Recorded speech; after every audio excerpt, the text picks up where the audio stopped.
आज कपूर हाउस किसी दुल्हन की तरह सजाया गया था। और होता भी क्यों नहीं, आज कपूर फैमिली की बड़ी बेटी की शादी जो थी, हर तरफ चहल पहल मची हुई थी। घर के अंदर एक बहुत ही सुंदर मंडप सजा हुआ था। वहीं एक कमरे के अंदर दुल्हन के लिबास में सजी आराध्या आईने में खुद को देख रही थी। उसके चेहरे से उसकी खुशी साफ झलक रही थी, क्योंकि जिस इंसान से वो प्यार करती थी आज 3 साल बाद उससे शादी होने जा रही थी। आराध्या कपूर खानदान की बड़ी बेटी थी, जिसकी हाइट 5 फुट 2 इंच और काले लंबे बाल उसकी कमर तक आते थे। दूधिया रंग, सुर्ख गुलाबी होंठ और होठों के नीचे एक छोटा सा काला तिल उसे और खूबसूरत बना रहा था। उसका चेहरा इतना मासूम था कि कोई एक बार देखे तो उसके चेहरे में ही खो जाए। कुछ देर बाद कुछ औरत आराध्या को जयमाला के लिए बुलाने आई। आराध्या एक बार खुद को आईने में देखकर उनके साथ मंडप के लिए निकल गई। आराध्या की नजर अपने होने वाले पति मोहित पर ही थी, लेकिन मोहित ने एक बार भी नजर उठाकर उसकी तरफ नहीं देखा था। ये बात आराध्या को थोड़ा अजीब तो लगी, लेकिन उसने इस बात पर ज्यादा ध्यान नहीं दिया। आराध्या हाथों में जयमाला लेकर जैसे ही मोहित को पहनाने वाली थी, तभी मोहित उसका हाथ झटक कर एक व्यंग भरी मुस्कुराहट के साथ बोला, तुमने क्या सोचा था आराध्या कि मैं तुमसे शादी करूंगा? दुल्हे के इस बिहेवियर को देखकर वहां खड़े लोग आपस में बातें करने लगे। मोहित की इस हरकत को देखकर आराध्या के पापा नीरज कपूर भी वहां पर आ गए। आराध्या मोहित को ही देख रही थी। उसे समझ में नहीं आ रहा था कि ये सब हो क्या रहा है। फिर वो खुद को संभाल कर मोहित का हाथ पकड़ते हुए बोली, ये सब तुम क्या कह रहे हो? लेकिन इससे पहले कि वो आगे कुछ कह पाती, एक लड़की ने आकर उसे धक्का देकर मोहित से दूर कर दिया। फिर उंगली दिखाते हुए बोली, तुम्हारी हिम्मत कैसे हुई मेरे मोहित को छूने की? ये लड़की और कोई नहीं, आराध्या की सगी बहन जानवी थी। जानवी के धक्का देने की वजह से आराध्या नीचे गिर गई। आराध्या के पापा नीरज ने जब ये देखा तो वो आराध्या के पास आए और उसे उठने में मदद करके जानवी की ओर देखकर बोले, ये सब क्या है जानवी? ये सुनकर जानवी उनकी तरफ देखकर मुस्कुराते हुए बोली, क्यों, अपनी बड़ी बेटी को इस हाल में देखकर आपको तकलीफ हो रही है? मोहित जानवी के पास आया और उसके गालों पर किस करते हुए बोला, लेकिन तुम खुश हो ना डार्लिंग? आराध्या ने अपनी बहन की ओर देखा, फिर मोहित की ओर देखकर बोली, तुम दोनों, इन सब का क्या मतलब है? और मोहित, तुम तो मुझसे प्यार करते थे ना? जानवी आराध्या की बात सुनकर मुस्कुराई और फिर अदा से अपने बाल झटकते हुए बोली, आप सच में कितनी भोली हो आराध्या दी। आपको सच में लगा कि मोहित आपसे शादी करेगा? मोहित ने ये सब सिर्फ मेरे कहने पर किया है। इतना सुनते ही नीरज कपूर, जो अब तक वहां पर खड़े सब कुछ सुन रहे थे, वो जानवी के गाल पर एक जोरदार तमाचा जड़ देते हैं। फिर उन्होंने जैसे ही अपना दूसरा हाथ जानवी को मारने के लिए उठाया कि तभी मोहित आगे आकर उनका हाथ पकड़कर उन्हें धक्का देते हुए बोला, आपकी हिम्मत कैसे हुई मेरे ही सामने मेरी वाइफ पर हाथ उठाने की? आराध्या अभी भी अचंभे में खड़ी थी। उसे समझ नहीं आ रहा था कि उसके साथ ये सब क्या हो रहा है। उसके कान में मोहित के कहे हुए शब्द बार बार घूम रहे थे, मेरी वाइफ? वो मन ही मन सोचते हुए खुद से बोली, क्या मोहित और जानवी शादीशुदा है? लेकिन ये कैसे हो सकता है? वह अपनी सोच से बाहर आई और उसने अपने पापा की तरफ देखा, जिनके सर से खून बह रहा था। ये देखकर वो दौड़कर अपने पापा के पास गई और बोली, पापा, आप ठीक तो हो ना? उसके पापा आराध्या का हाथ पकड़कर बोले, मुझे माफ कर दो आराध्या, ये सब कुछ मेरी वजह से हुआ है। आराध्या अपने पापा को समझाते हुए बोली, नहीं पापा, ऐसा कुछ नहीं है। लेकिन नीरज जी के आंखों में आंसू आ गए। उन्हें पता था कि अगर वो आराध्या के लिए मोहित को नहीं चुनते तो ये सब नहीं होता। कपूर फैमिली और शर्मा फैमिली मुंबई शहर की जानी मानी फैमिली थी। शर्मा फैमिली और नीरज कपूर अच्छे दोस्त थे। उन्होंने मोहित की शादी आराध्या से करनी चाही तो नीरज जी मान गए और उन्होंने आराध्या से इस बारे में बात की। हालांकि आराध्या अभी शादी नहीं करना चाहती थी, लेकिन अपने पापा के कहने पर वो मोहित से मिलने के लिए राजी हो गई। मोहित से मिलने के बाद आराध्या भी धीरे धीरे उसे पसंद करने लगी थी। 3 साल एक दूसरे को डेट करने के बाद आज उन दोनों की शादी थी। तभी जानवी उनके पास आते हुए बोली, अरे आप दोनों का ड्रामा कब खत्म होगा? फिर वो नाटक करते हुए दुखी चेहरा बनाकर बोली, कितना बुरा हुआ ना मेरी बड़ी बहन के साथ। आराध्या दी, आप और पापा रो रहे हो तो क्यों ना मैं भी आप दोनों के साथ शामिल हो जाऊं, कितना मजा आएगा ना। ये कहते हुए वो उन दोनों की तरफ बढ़ने लगी।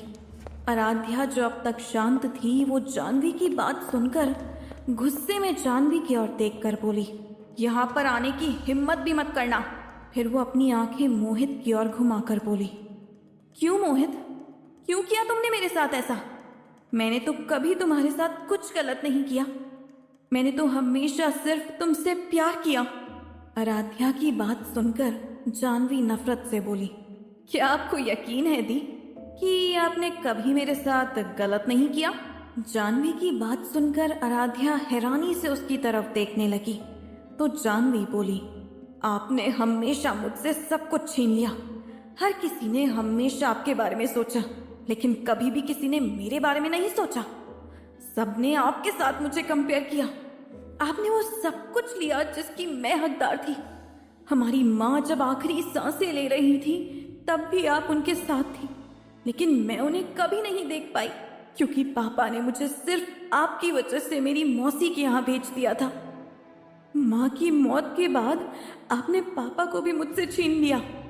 मैं आपसे नफरत करती हूँ, सिर्फ नफरत।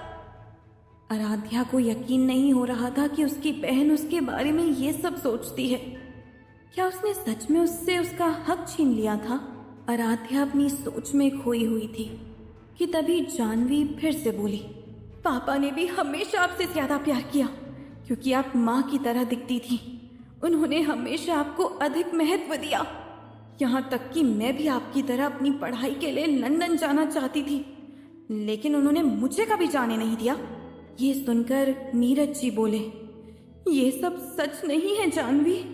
मैंने कभी भी तुम दोनों में फर्क नहीं किया। मैंने तुम्हें लंदन इसलिए नहीं भेजा क्योंकि तुम बहुत जल्दी बीमार पड़ जाती थी, इसीलिए मैं तुम्हें अपने आप से दूर नहीं करना चाहता था। इसके लिए तुम अपनी बड़ी बहन को दोष मत दो। ये सुनकर जानवी अपना चेहरा दूसरी तरफ घुमाते हुए बोली, नहीं, आप झूठ बोल रहे हैं। ये सब उसकी वजह से ही है।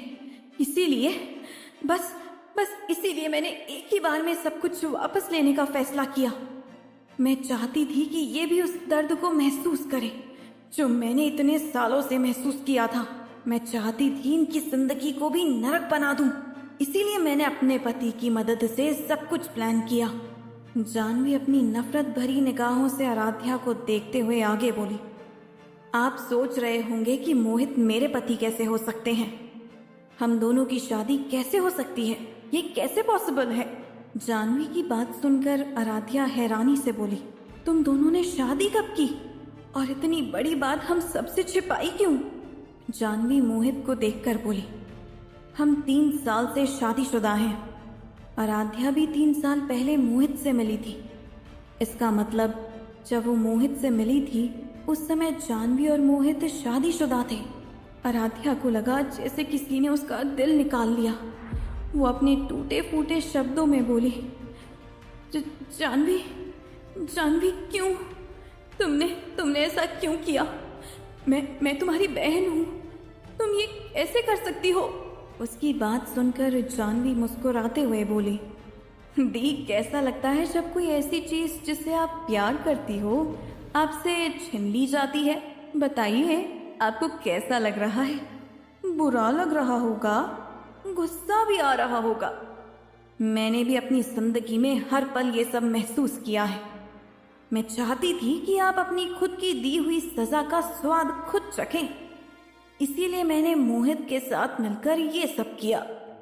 दरअसल जानवी और मोहित एक पार्टी में मिले थे। तब मोहित पहली नज़र में ही जानवी से प्यार कर बैठा था।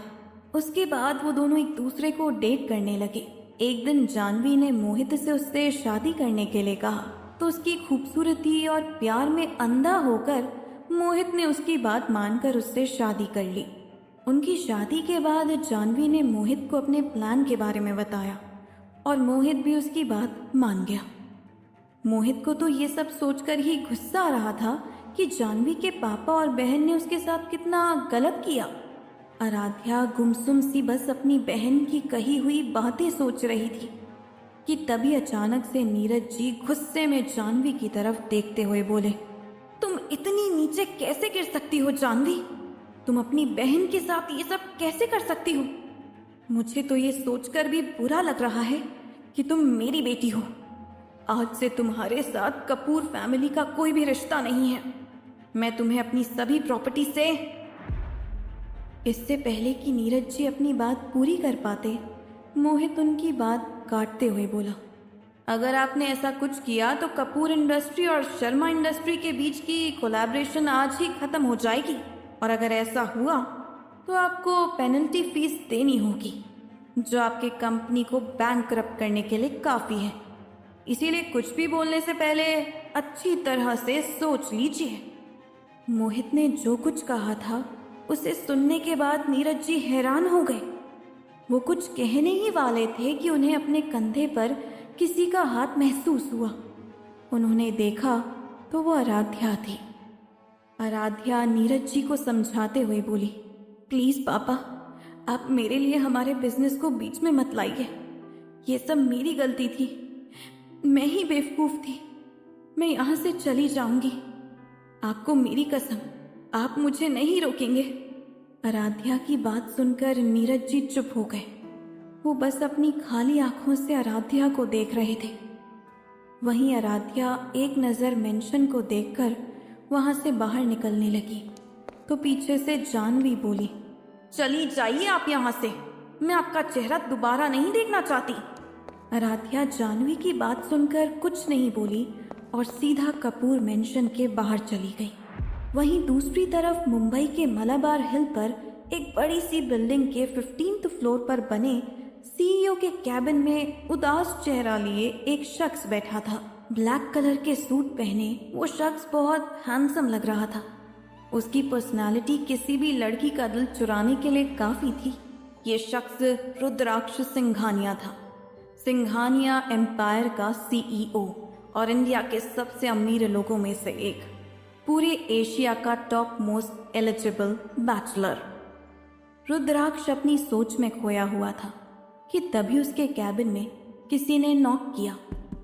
ये देखकर रुद्राक्ष ने एक फाइल उठाई और दरवाजे की तरफ फेंक कर बोला, मैंने तुम लोगों से कहा था कि मुझे परेशान मत करो। क्या तुम लोगों को अपनी जिंदगी प्यारी नहीं है? Just get lost. रुद्राक्ष का असिस्टेंट रजत ने जैसे ही ये सुना वो डर गया, लेकिन हिम्मत करके बोला, सर ये बात बहुत इम्पोर्टेंट है। रुद्राक्ष ने जैसे ही उसकी बात सुनी वहां पर रखे एक फ्लावर पॉट को उसकी ओर फेंक दिया। वो फ्लावर पॉट रजत को लगता उससे पहले ही रजत वहां से हट गया, जिसकी वजह से उसे चोट नहीं लगी। रुद्राक्ष उसे देखते हुए गुस्से में बोला, क्या तुम्हें अपनी नौकरी प्यारी नहीं है? रजत को समझ नहीं आ रहा था कि वो इस बात पर हंसे या रोए, लेकिन उसे इतना पता था कि अगर ये बात उसने अपने बॉस को नहीं बताई तो उसकी नौकरी के साथ साथ उसकी जान भी जा सकती है। वो अपनी सारी हिम्मत जुटाकर बोला, सर। उसने इतना ही बोला था कि तभी उसने रुद्राक्ष को अपना लैपटॉप उठाते हुए देखा। ये देखकर वो बहुत ज़्यादा डर गया और अपनी आंखें बंद करके जल्दी से बोला, सर ये आराध्या कपूर के बारे में है। आराध्या का नाम सुनते ही रुद्राक्ष का दिल धड़क उठा। वो अपने धड़कते दिल पर हाथ रखकर बोला, क्या हुआ उससे? आखिर कहाँ गई आराध्या? और क्यों रुद्राक्ष के लिए आराध्या इतनी इम्पोर्टेंट थी? क्या उन दोनों का कोई रिश्ता था? जानने के लिए सुनते रहिए ये कहानी